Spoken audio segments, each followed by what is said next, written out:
है। लेकिन राजीव, मैं आपके पास आ रही हूं कि जो 2023 के अंत में जो ये चुनाव होने वाले हैं, इसे 2024 के सेमीफाइनल के तौर पर ही से देखा जाए, क्योंकि बहुत सारे फैक्टर्स हैं राजीव। इन राज्यों की जमीनी हकीकत जानना, इनका विश्लेषण करना बहुत जरूरी है। जरा समझाइए आप।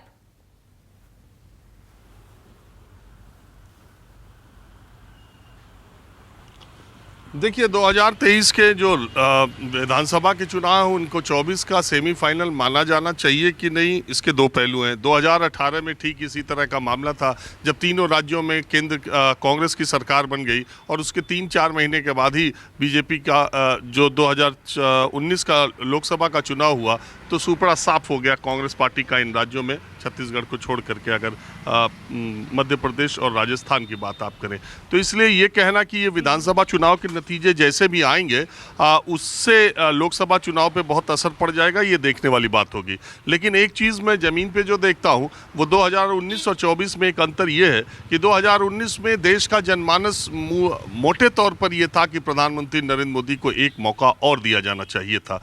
2024 में अब 10 साल पूरे हो चुके हैं और अब 2 कार्यकाल की समीक्षा निश्चित तौर पर लोग करेंगे और गंगा में पानी भी बहुत बह चुका है, तो 2023 का चुनाव सेमीफाइनल साबित हो भी सकता है। दूसरी बात, कांग्रेस पार्टी कर्नाटक की चुनावी जीत से इतना ज़्यादा उत्साहित है कि उसके अंदर कम से कम राज्यों के चुनाव में भारतीय जनता पार्टी को टक्कर देने या हरा देने का आत्मविश्वास पैदा हुआ है हिमाचल से और कर्नाटक से, ये मैं मानूंगा। दूसरी बात यह है कि राहुल गांधी अपनी भारत जोड़ो यात्रा के दौरान और कुछ कर पाए चाहे नहीं कर पाए, उन्हें अपने पार्टी के ज़मीनी हालात का, ज़मीनी हकीकत का पता चला और कम से कम उन्हें यह पता चला कि किस राज्य में कौन नेता ज़मीनी स्तर पर किससे ज़्यादा मजबूत है। इसीलिए आप देखिए कि भारत जोड़ो यात्रा के बाद अशोक गहलोत का, मुझे ऐसा लगता है कि राजस्थान में पलड़ा हमेशा सचिन पायलट पर भारी पड़ता रहा है और इसी तरह से अलग अलग राज्यों में जब वो गए हैं।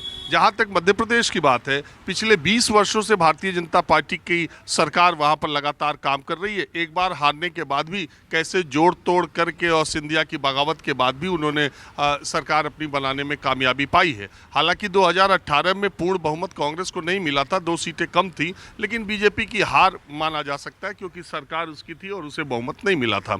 अभी जो मध्य प्रदेश में हालात है वो एक तो 20 साल से और लगातार शिवराज सिंह चौहान का मुख्यमंत्री पद पर बने रहना और उनका दिखते रहना, अभी तक उसको एक मेरिट के तौर पर देखा जा रहा था, लेकिन बहुत कार्यकाल पूरा हो जाता है तो कई बार ये एक फटीग जिसको बोलते हैं। और दूसरी बात ये है कि कांग्रेस, मध्य प्रदेश की कांग्रेस में उस तरह की गुटबाजी अब नहीं रही क्योंकि मुख्यमंत्री पद के दावेदार अब कांग्रेस पार्टी में सिंधिया और कमलनाथ के बीच जो खींचतान थी अब वो रही नहीं। और एक बात और है कि कमलनाथ 76-77 साल के होने के बावजूद जब से वो मध्य प्रदेश की राजनीति में गए हैं तब से वो विपक्ष के नेता के तौर पर, मुझे लगता है कि सबसे उम्रदराज विपक्ष के नेता के तौर पर लगातार वो अपनी कोशिशें करते रहे और दिग्विजय सिंह जो उन्हीं के हम उम्र है, ये दोनों नेता कांग्रेस पार्टी को मध्य प्रदेश में डुबोएंगे कि ऊपर ले जाएंगे, ये अभी देखने वाली बात है। लेकिन ये जरूर है कि मध्य प्रदेश में इस बार कांटे की टक्कर होगी।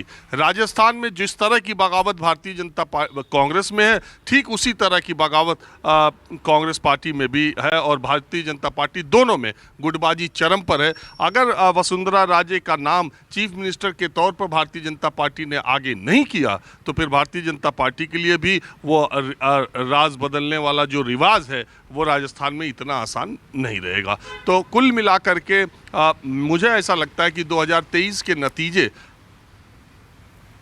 इस बार थोड़ा हवा को बदलने में, थोड़ा माहौल को बदलने में 2018 के मुकाबले ज़्यादा अपनी भूमिका अदा करेंगे। अगर भारतीय जनता पार्टी ने इन राज्यों में चुनाव जीत लिया तो 2024 का चुनाव का कोई रोमांच, कोई इंटरेस्ट शायद लोगों में कम बचा रहे। अगर कांग्रेस पार्टी ने जीत लिया, आधा भी जीत लिया, तो 2024 के चुनावी नतीजों का रोमांच 24 के लोकसभा चुनाव का रोमांच, इंटरेस्ट लोगों का बना रहेगा।